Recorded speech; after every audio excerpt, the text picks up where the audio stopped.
ছেড়ে উজ্জের আলু আর উজ্জে ভাতে দিয়ে আর ওইদিকে ডাল রান্না করতে বসিয়ে দিয়ে আর এইদিকে আমি একটা করে সব কাজ করে নিচ্ছিলাম। সত্যি মা কত কাজ করে ভাবে, আমাদের কত বড় বড় উঠোন, তারপরেও মা কী করে করে আমি কী জানি, কিন্তু আমি এত করতে পারি না, তাও চেষ্টা করছিলাম। কারণ সত্যি আমি এত কাজ করি না আমাদের বাড়ি। আর যেহেতু আমার মার শরীরটা খারাপ, তাই জন্য আমি করেই নিলাম সব কাজ।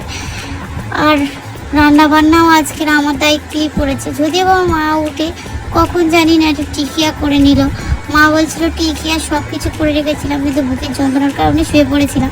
তারপর আবার উঠে একটু টিকিয়াটা ভেজে নিল, শুধু ভাত খাবে ডাল দিয়ে আর আলু ছানা উজ্জে ছিল, তা ওই দিয়ে খাওয়া যায় না বলে মা আবার টিকিয়া করেছিল।